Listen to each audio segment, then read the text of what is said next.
pimpin doa ya. Selamat sore dan salam sejahtera bagi kita semua. Shalom. Salam, salam. Terima kasih teman-teman semua sudah bergabung di dalam kegiatan pembacaan Alkitab kita pada sore hari ini. Dan pada kesempatan di sore hari ini kita akan sama-sama melanjutkan pembacaan Alkitab kita dari dalam kitab 1 Raja-Raja pasalnya yang ke-13 sampai pasalnya yang ke-15. Sebelum kita memulai kegiatan pembacaan Alkitab kita, nanti dengan kasih Kristus, Kak Isra minta adik putri untuk memimpin kita di dalam doa. Silakan adik putri.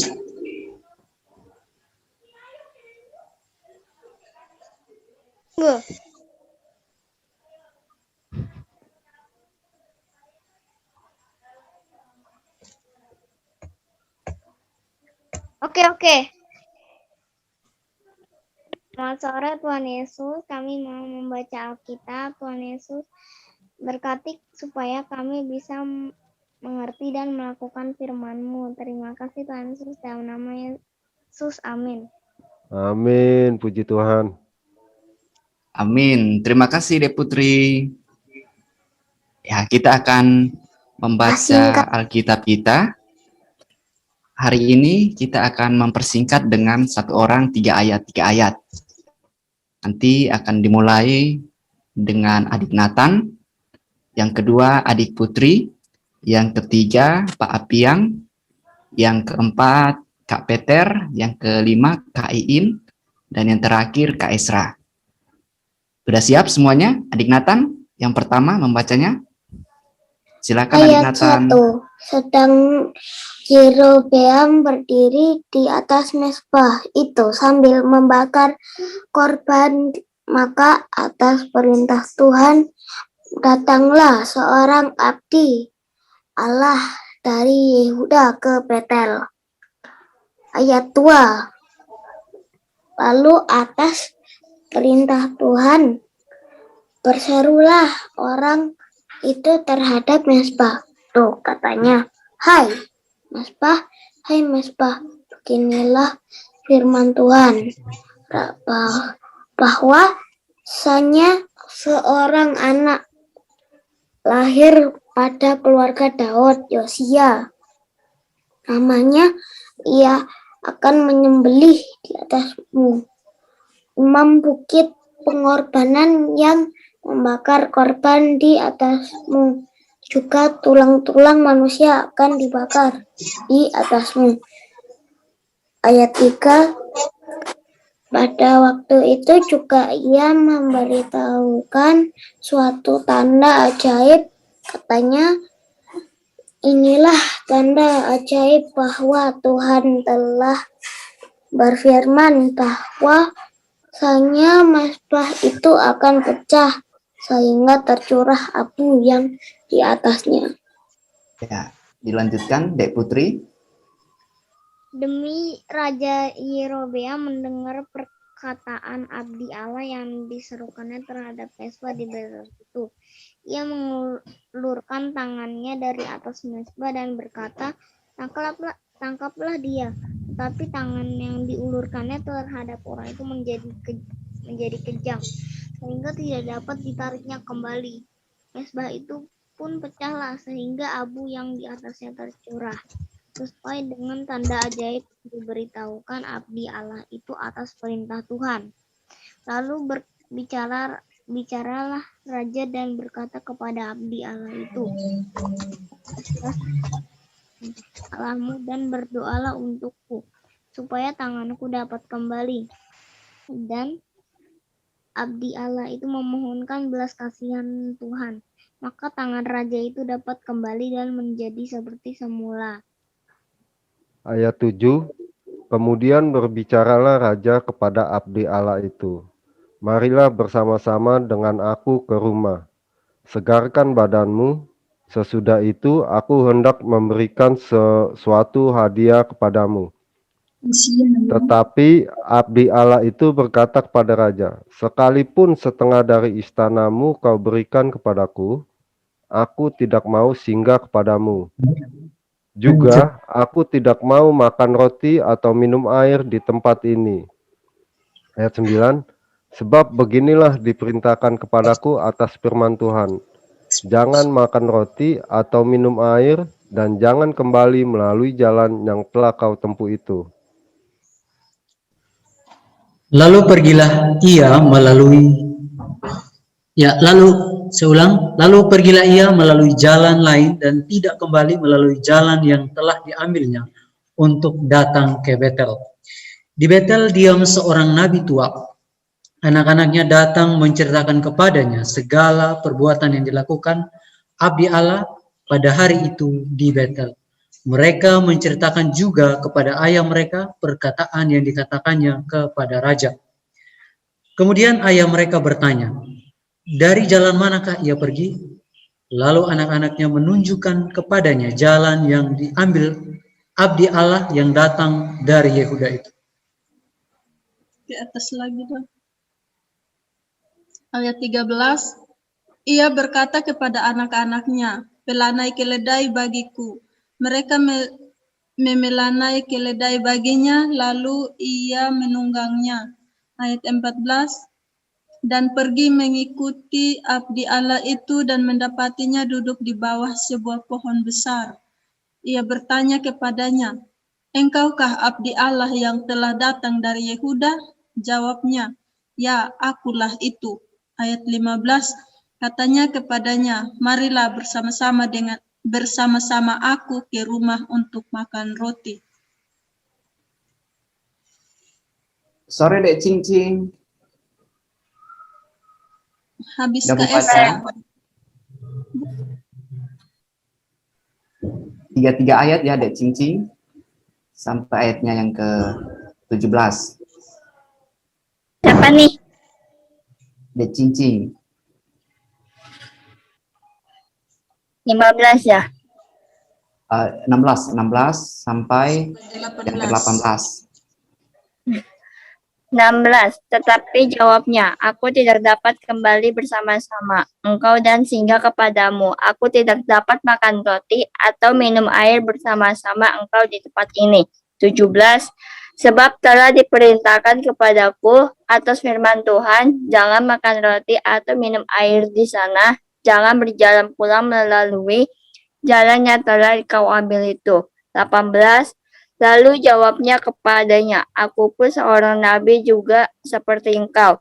Dan atas perintah Tuhan seorang malaikat telah berkata kepadaku bahwa dia pulang bersama-sama engkau ke rumahmu, supaya ia makan roti dan minum air, tetapi ia berbohong kepadanya. Ayat yang ke-19. Kemudian orang itu kembali bersama-sama dia, lalu makan roti dan minum air di rumahnya. Sedang mereka duduk menghadap meja, datanglah firman Tuhan kepada nabi yang telah membawa dia pulang. Ayat yang ke-21, ia berseru kepada abdi Allah yang telah datang dari Yehuda. Beginilah firman Tuhan, karena engkau telah memberontak terhadap kita Tuhan, dan tidak berpegang pada segala perintah yang diperintahkan kepadamu oleh Tuhan Allahmu. Dilanjutkan, Dek Nathan. Halo, Dek Nathan.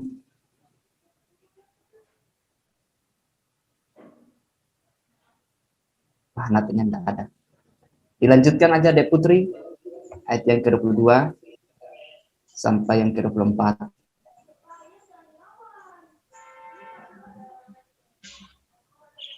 Tapi kembali dan makan roti dan minum air di tempat ini walaupun ia telah berfirman kepadamu, jangan makan roti atau minum air, maka mayatmu tidak akan masuk ke dalam kubur nenek moyangmu.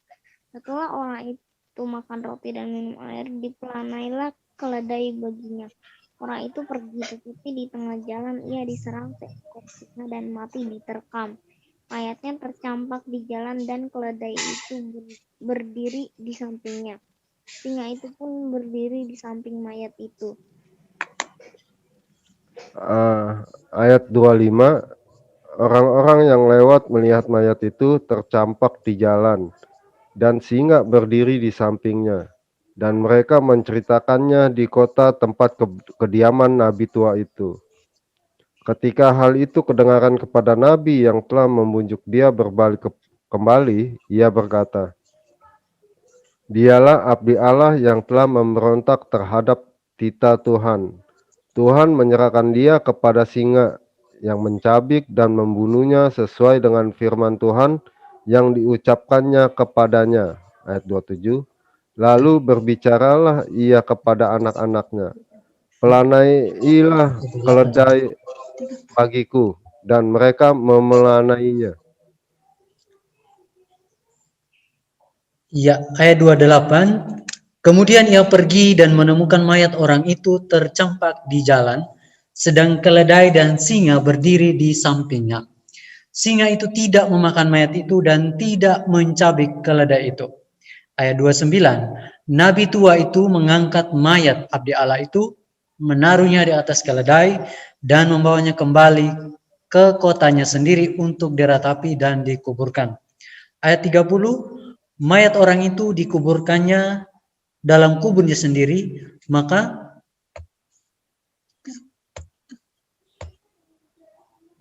diratapinya lah dia, wahai saudaraku. Ayat 31, setelah ia menguburkannya, ia berkata kepada anak-anaknya, "Kalau aku mati, kuburkanlah aku dalam kubur ini bersama dengan abdi Allah itu, dan taruhlah tulang-tulangku di sisi tulang-tulangnya." Ayat 32, sebab perkataan yang atas perintah Tuhan telah diserukannya terhadap mezbah yang di Betel itu dan terhadap segala kuil di bukit-bukit pengorbanan yang di kota-kota Samaria akan betul-betul terjadi. Ayat 33, sesudah peristiwa ini pun Yerobeam tidak berbalik dari kelakuannya yang jahat itu, tetapi mengangkat pula imam-imam dari kalangan rakyat untuk bukit-bukit pengorbanan. Siapa yang mau saja ditabiskannya menjadi imam untuk bukit-bukit pengorbanan. Dilanjutkan, Dek Cincin. Ayat 34.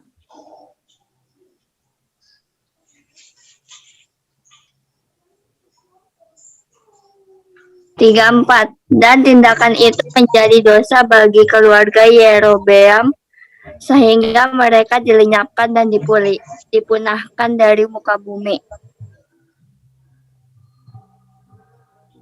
Pasal 14 ya. Ya, Yang sampai ke-14. kedua. Pada waktu itu Abia anak Yerobeam jatuh sakit. Lalu Yerobeam berkata kepada istrinya, "Berkemaslah, menyamarlah supaya jangan diketahui orang bahwa engkau istri Yerobeam.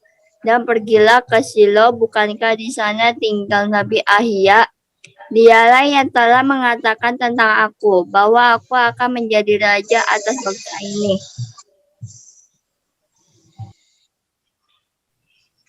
Ayatnya yang ketiga. Bawalah 10 roti, kue kismis, dan sebuli-buli air madu, dan pergilah kepadanya. Dia akan memberitahukan kepadamu apa yang akan terjadi dengan anak ini. Ayat yang keempat. Istri Yerobeam berbuat demikian. Ia berkemas, pergi ke Silo, dan masuk ke rumah Ahia. Ahia tidak dapat melihat lagi, sebab matanya sudah kabur, karena ia sudah tua. Ayat yang kelima. Tetapi Tuhan telah berfirman kepada Ahia, bahwasanya istri Yerobeam datang untuk menanyakan kepadamu perihal anaknya, sebab anak itu sedang sakit. Begini-begini harus kau katakan kepadanya. Ketika perempuan itu masuk, berbuatlah ia seolah-olah ia orang lain. Dan Nathan,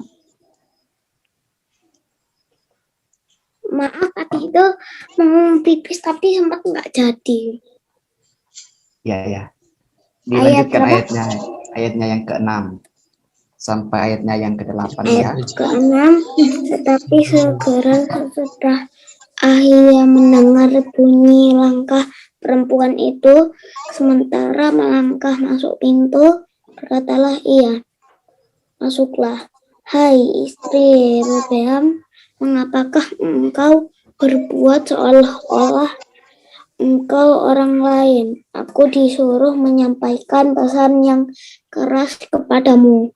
Pergilah katakan kepada Yerobeam, beginilah firman Tuhan Allah Israel, aku telah meninggalkan engkau dari tengah-tengah bangsa itu dan mengangkat engkau menjadi raja atas umatku Israel. Ayat 8. Aku telah mengoyakkan kerajaan dari keluarga Daud dan memberikannya kepadamu, tetapi engkau tidak seperti hambaku Daud yang tetap mentaati segala perintahku dan mengikuti aku dengan segenap hatinya dan hanya melakukan apa yang benar di mataku.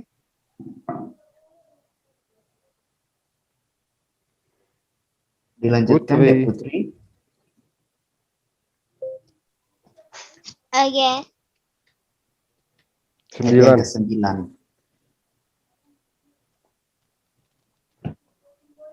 Ayat sampai ayat berapa? Sampai ayatnya yang ke-11. Oke. Sebab engkau telah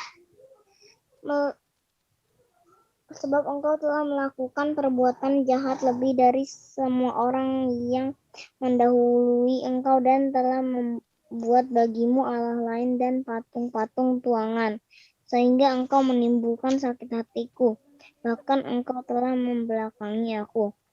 Maka aku akan mendatangkan malapetaka kepada keluarga Yerobeam. Aku akan melenyapkan daripada Yerobeam setiap orang laki-laki, baik yang tinggi maupun yang rendah kedudukannya di Israel. Aku akan menyapu keluarga Yerobeam seperti orang menyapu tai sampai habis. Setiap orang daripada Yerobeam yang mati di kota akan dimakan anjing, dan yang mati di padang akan dimakan burung yang ada yang di udara. Sebab Tuhan telah mengatakannya. Mungkin Kak Debi mau baca, Kak Debi. Ada Aska nggak tuh? Askanya bobo, mamanya aja ya. Oh iya, ayat 12 sampai 14 Kak Debi. Iya, ayat yang ke-12. Tetapi bangunlah dan pulang ke rumahmu. Pada saat kakimu melangkah masuk kota, anak itu akan mati. Seluruh Israel akan meratapi dia dan menguburkan dia. Sebab hanya dialah daripada keluarga Yerobeam yang akan mendapat kubur. Sebab di antara keluarga Yerobeam hanya padanya lah terdapat sesuatu yang baik di mata Tuhan Allah Israel. Dan Tuhan akan membangkitkan baginya seorang raja atas Israel yang akan melenyapkan keluarga Yerobeam seperti kenyataan sekarang ini. Roni mau lanjutin nggak, Roni?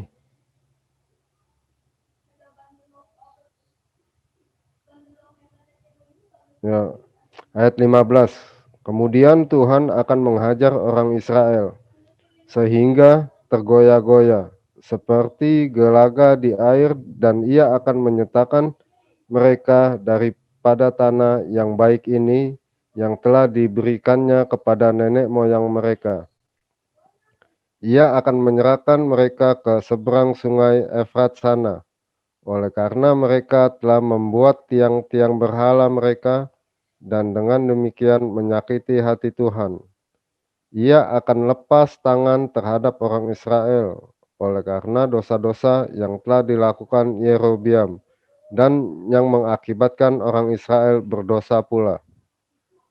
Sesudah itu bangkitlah istri Yerobeam dan pergi, lalu sampailah ia ke Tirsa.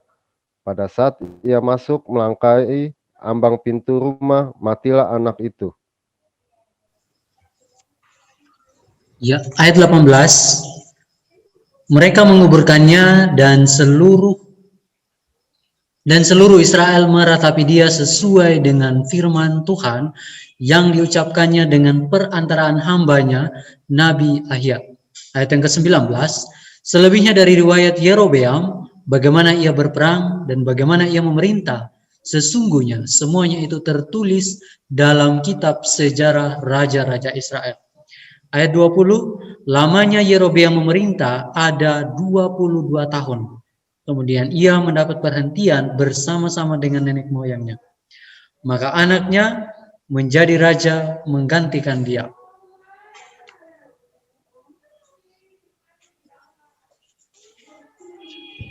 Sambungan riwayat Rehabeam ayat 21. Adapun Rehabeam anak Salomo, ia memerintah di Yehuda. Rehabeam berumur 41 tahun pada waktu ia menjadi raja, dan 17 tahun lamanya ia memerintah di Yerusalem, kota yang dipilih Tuhan dari antara segala suku Israel untuk membuat namanya tinggal di sana. Nama ibunya ialah Naamah, seorang perempuan Amon. Ayat 22. Tetapi orang Yehuda melakukan apa yang jahat di mata Tuhan, dan mereka menimbulkan cemburunya dengan dosa yang diperbuat mereka lebih daripada segala yang dilakukan nenek moyang mereka. Ayat 23. Cukup. Nggak cincin lagi. Oh, iya.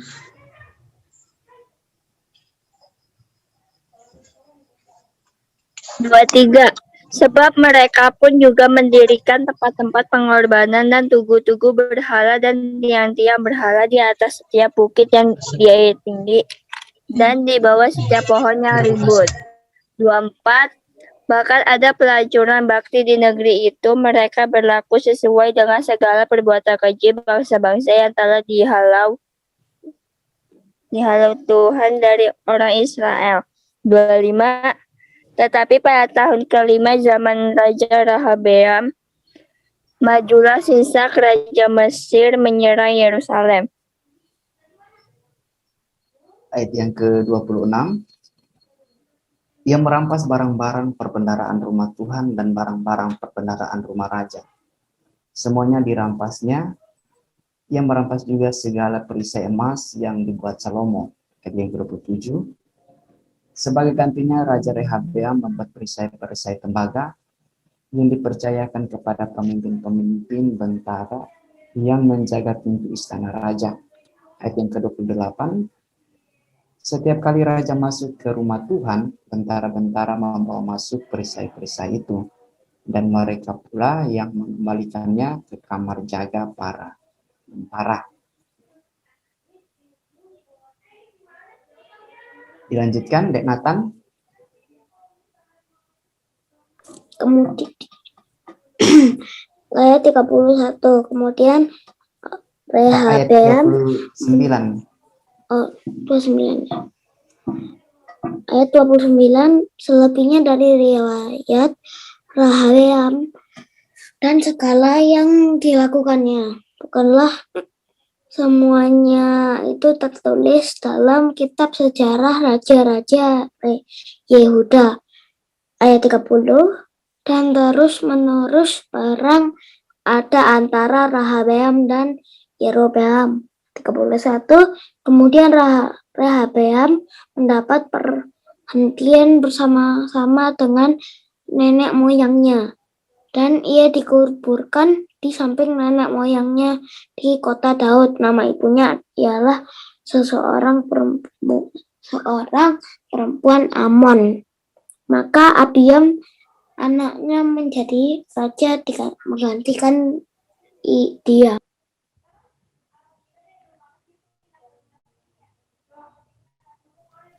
Putri. Dilanjutkan, Dek Putri. Abiam Raja Yehuda. Dalam tahun ke-18 zaman Raja Yerobeam bin Nebat menjadi rajalah Abiam atas Yehuda. 3 tahun lamanya ia memerintah di Yerusalem. Nama ibunya ialah Maaka, anak Abisalom. Abiam hidup dalam segala dosa yang telah dilakukan ayahnya sebelumnya, dan ia tidak dengan sepenuh hati berpaut kepada Tuhan Allahnya, seperti Daud moyangnya. Kak Debi, Ya, ayat yang keempat, tetapi oleh karena Daud, maka Tuhan Allahnya memberikan keturunan kepadanya di Yerusalem dengan mengangkat anaknya menggantikan dia dan dengan membiarkan Yerusalem berdiri. Karena Daud telah melakukan apa yang benar di mata Tuhan dan tidak menyimpang dari segala yang diperintahkannya kepadanya seumur hidupnya, kecuali dalam perkara Uria orang Het itu. Dan ada perang antara Rehabeam dan Yerobeam seumur hidupnya. ayat 7. Selebihnya dari riwayat Abiam dan segala yang dilakukannya, bukankah semuanya itu tertulis dalam sejarah raja-raja Yehuda? Dan ada perang antara Abiam dan Yerobeam. Ayat 8. Kemudian Abiam mendapat perhentian bersama-sama dengan nenek moyangnya, dan ia dikuburkan di kota Daud. Maka Asa anaknya menjadi raja menggantikan dia. Asa, raja Yehuda. Ayat 9. Dalam tahun ke-20 zaman Yerobeam raja Israel, Asa menjadi raja atas Yehuda. Iya. Ayat 10, 41 tahun lamanya ia memerintah di Yerusalem. Nama neneknya yang perempuan ialah Maakah, anak Abisalom. Ayat 11, Asa melakukan apa yang benar di mata Tuhan, seperti Daud, bapa leluhurnya. Ayat yang ke-12, ia menyingkirkan pelacuran bakti dari negeri itu dan menjauhkan segala berhala yang dibuat oleh nenek moyangnya. Ayat 13, bahkan ia memecat Maakah neneknya dari pangkat ibu suri, karena neneknya itu membuat patung Asyera yang keji. Asa merobohkan patung yang keji itu dan membakarnya di lembah Kidron. Ayat 14, sekalipun bukit-bukit pengorbanan tidak dijauhkan, namun Asa berpaut kepada Tuhan dengan segenap hatinya sepanjang umurnya. Ayat 15, ia membawa persembahan-persembahan kudus ayahnya dan persembahan-persembahan kudusnya sendiri ke rumah Tuhan, yakni emas dan perak serta barang-barang lainnya. Barang-barang lain. Siapa sekarang? Dilanjutkan Dek Cincin. Ayat yang ke-16. Ayat berapa? 16 sampai ayatnya yang ke-18. Oke, bentar. 16. Dan ada perang antara Asa dan Baesa, Raja Israel, sepanjang umur mereka. Ini ikan. 17. Baesa, Raja Israel, maju berperang melawan Yehuda, dan ia memperkuat Ramah dengan maksud mencegah lalu lintas kepada Asa, Raja Yehuda. 18. Tetapi Asa mengambil segala emas dan perak yang masih tinggal dalam perbendaharaan rumah Tuhan dan dalam perbendaharaan rumah raja, dan menyerahkannya kepada pegawainya. Kemudian Raja Asa mengutus mereka kepada Ben-Hadad bin Tabrimon bin Hezion, Raja Aram, yang diam di Damsyik, dengan membawa pesan.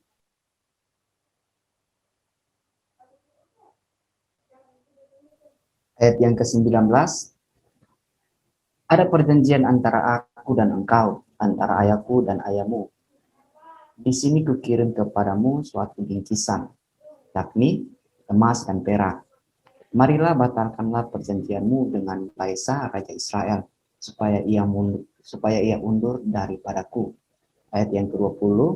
Lalu Ben-Hadad mendengarkan permintaan Raja Asa. Ia menyuruh panglima-panglimanya menyerang kota-kota Israel. Dan ia mengalahkan Ion dan Edeldeet, Maakah, dan seluruh Kinerot, serta seluruh tanah Naftali. Ayat yang ke-21, segera sesudah Baesa mendengar hal itu, ia berhenti memperkuat Rama dan ia menetap di Tirsa. Dilanjutkan, Dek Nathan.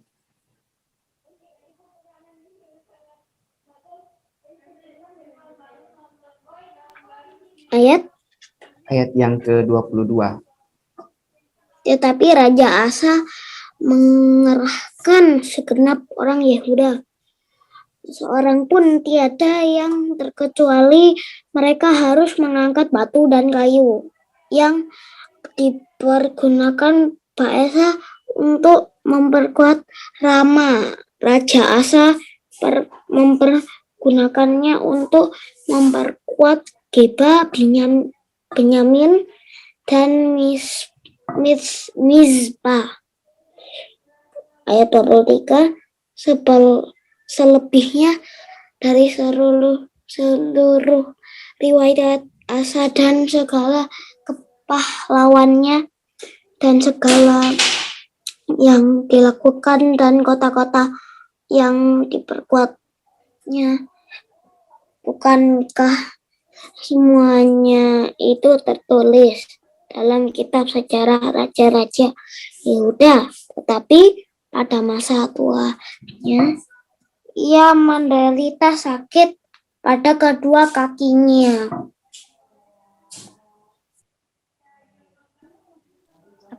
Kemudian Ayat 24 lagi. Ayat 24, kemudian Asa mendapat perhentian bersama-sama dengan nenek moyangnya, dan ia dikuburkan di samping nenek moyangnya di kota Daud, bapa leluhurnya. Maka Yosafat anaknya menjadi raja menggantikan dia. Putri. Yerobeam menjadi raja atas Israel dalam tahun kedua zaman Asa, raja Yehuda. Ia memerintah atas Israel 2 tahun lamanya. Ia melakukan apa yang jahat di mata Tuhan, serta hidup menurut tingkah laku ayahnya dan menurut dosa ayahnya, yang mengakibatkan orang Israel berdosa pula. Dan Baesa bin Ahia dari kaum Issakhar mengadakan persepakatan melawan dia. Baesa menewaskan dia di Gibeton yang termasuk wilayah orang Filistin. Sedang Nadab dan seluruh Israel mengepung Gibeton itu. Pak Debi. Ayat yang ke-28, Baesa membunuh dia dalam tahun ketiga zaman Asa, raja Yehuda, dan menjadi raja menggantikan dia. Ayat yang ke-29, segera sesudah ia menjadi raja, ia membunuh seluruh keluarga Yerobeam. Tidak ada yang bernafas yang ditinggalkannya hidup daripada Yerobeam, sampai dipunahkannya semuanya sesuai dengan firman Tuhan yang diucapkannya dengan perantaran hambanya Ahahia, orang Silo itu. Ayat yang ke-30, oleh karena dosa-dosa yang telah dilakukan Yerobeam, yang mengakibatkan orang Israel berdosa pula, oleh sebab sakit hati yang ditimbulkannya pada Tuhan Allah Israel. Ayat 31, selebihnya dari riwayat Nadab dan segala yang dilakukannya, bukankah semuanya itu tertulis dalam kitab sejarah raja-raja Israel? Ayat 32, dan ada perang antara Asa dan Baesa, raja Israel, sepanjang umur mereka. Baesa, raja Israel. Ayat 33, dalam tahun ketiga zaman Asa, raja Yehuda, Baesa bin Ahia menjadi raja atas seluruh Israel di Tirsa. Ia memerintah 24 tahun lamanya. Ayat 34, ia melakukan apa yang jahat di mata Tuhan, serta hidup menurut tingkah laku Yerobeam dan menurut dosanya yang mengakibatkan orang Israel berdosa pula. Haleluya, puji Tuhan. Amin. Haleluya, puji Tuhan.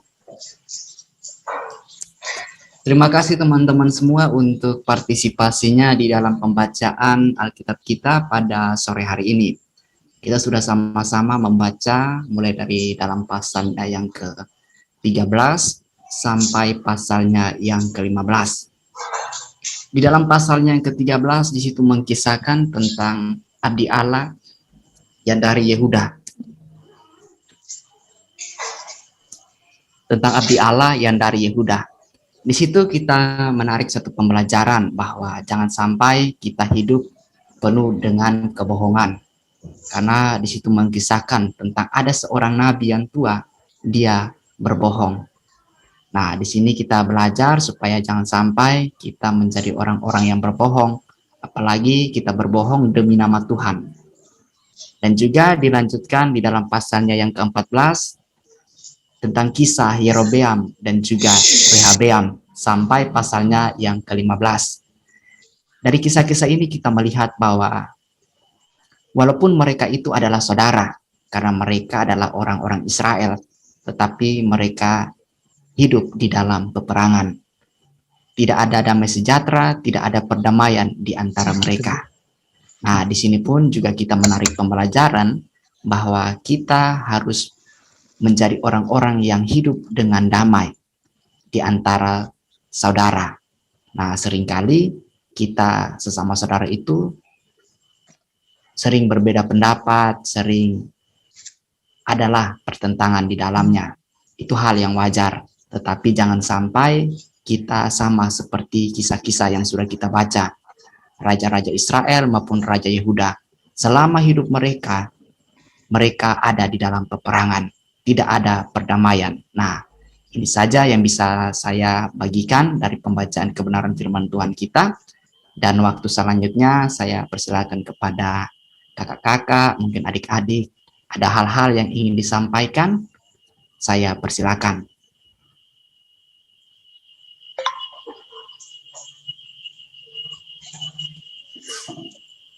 Kak Iin mungkin ada yang ingin ditambahkan? Belum. Screen-nya ditutup dulu. Screen itunya ditutup dulu. Gak apa-apa, Ade Nathan. Mungkin Kak Debbie ada yang ingin ditambahkan, Kak Debbie?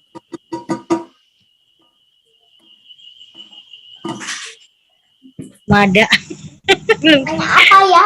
Belum menikah dari awal. Yang lain aja dulu. Oke. Pak Pian? Ya mungkin itu bacaan tadi 2 kali apa 3 kali sih tuh. Pas baca selebihnya dari riwayat Nadab. Pokok selebihnya dari riwayat raja-raja gitu. 2 kali apa 3 kali ya pas lagi ngebaca begitu. Selebihnya dari riwayat Nadab dan Ya, segala itu yang di iya. setiap raja-raja ada riwayat Masa mereka. ngepas betul saya bacanya di sini. Tadi riwayat Nadab, yang pasal tadi riwayat apa? Anak Yerobeam tuh. Gitu. Itu yang mati siapa tadi? Yang digigit siapa? Singa. Oh, itu abdi Allah yang dari Yehuda itu. Pasalnya yang ke-13. Itu salah satu nabi ya? Betul ya? Iya, abdi Allah diperintahkan Tuhan. Screen HP-nya ditutup dulu. Nathan mau kelihatan mukanya kali ini. Oh gitu ya, oke ya. Iya, Ya Nathan. saya foto, Om foto ya Nathan ya. Iyalah, kamu kan ganteng. Iya, berarti kamu mau nanya apa lah? Ayo silakan Nathan. Ada yang ingin ditanyakan?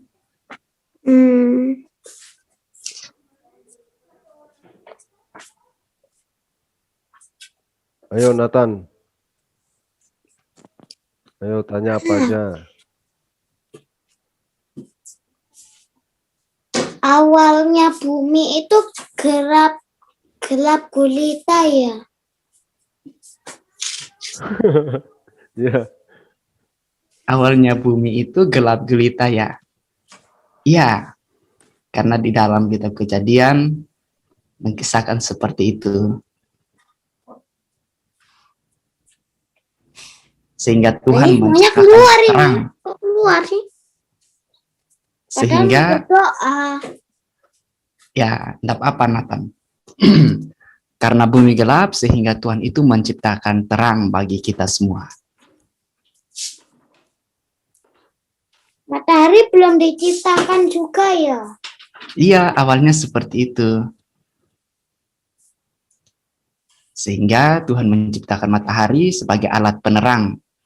Sehingga Nathan bisa beraktivitas di pagi hari. Dan Tuhan juga menciptakan alat penerang yang lain-lainnya. Seperti bintang, bulan, yang menerangi kita pada malam hari.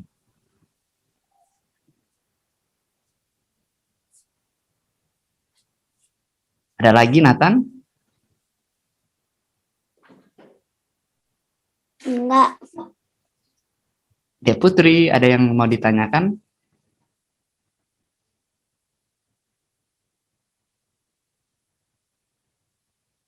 Atau Bu Peter, ada hal-hal yang ingin ditambahkan atau ada hal-hal yang ingin ditanyakan?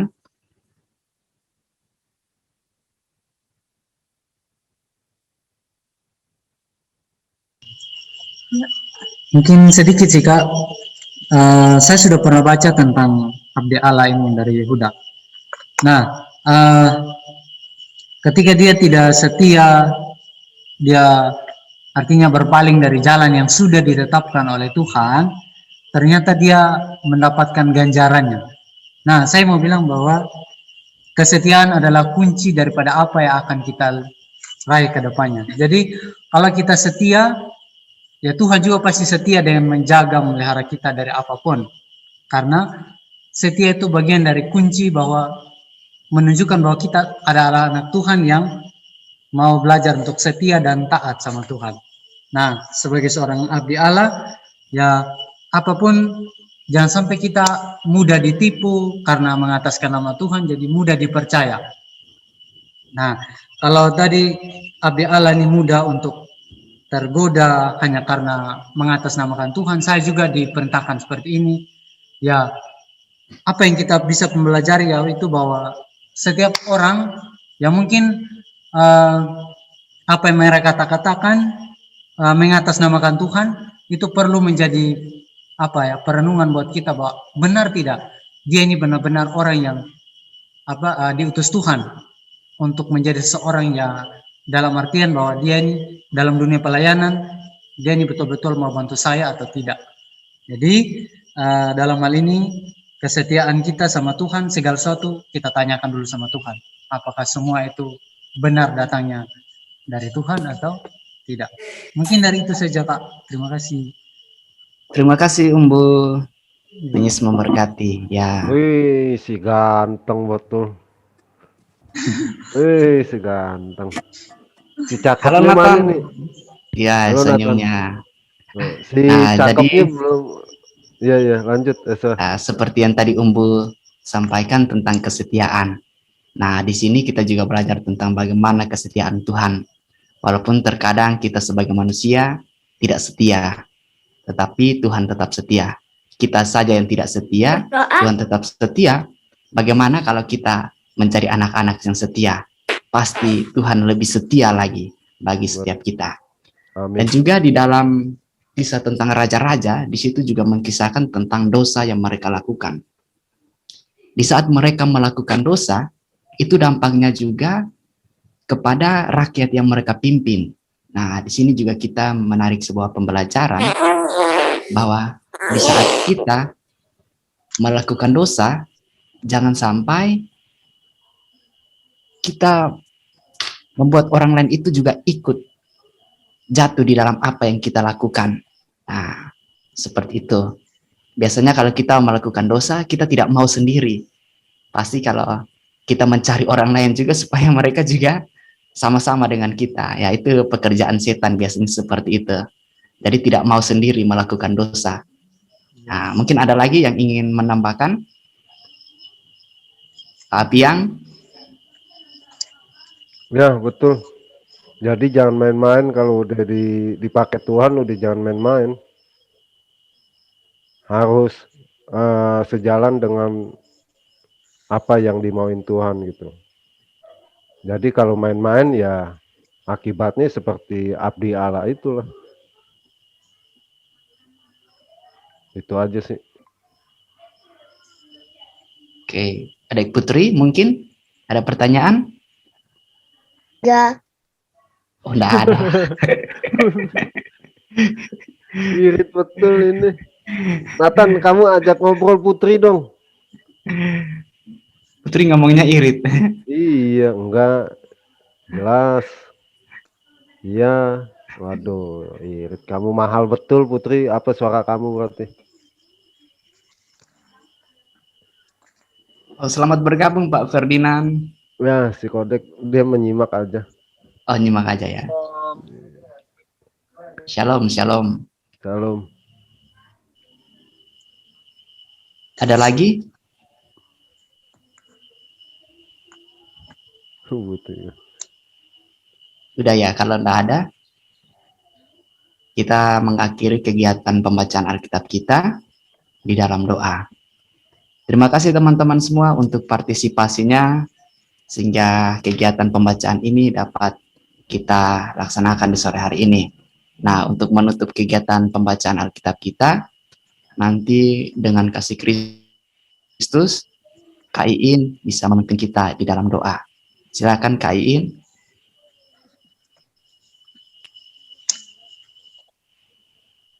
Ya, teman-teman, mari kita akhiri kegiatan belajar kita dengan doa. Mari kita berdoa. Kami bersyukur Tuhan atas penyertaan-Mu dari awal kami belajar hingga kami boleh mengakhirinya. Kami telah saling berbagi, kami telah membaca, dan kiranya apa yang telah kami baca Tuhan, Roh Kudus-Mu kiranya menolong kami supaya kami memahaminya jauh dari pemikiran-pemikiran kami yang terbatas. Dan tolong kami Tuhan, beri kami kemampuan untuk dapat mengaplikasikannya dalam langkah-langkah hidup kami. Berkati semua adik-adik kami yang telah mempunyai kerinduan untuk belajar. Berkati adik Putri, adik Nathan, adik Aska, dan bahkan kami semua yang telah bergabung. Tuhan tolong kami supaya kami lebih lagi memiliki kerinduan untuk selalu memiliki rasa kerinduan untuk selalu mengetahui apa yang Tuhan inginkan dalam kehidupan kami. Terima kasih Tuhan, kami akan mengakhirinya di dalam nama Tuhan Yesus. Kami berdoa dan bersyukur kepada Bapa di sorga. Amin. Amin. Amin. Terima kasih Kak Iin.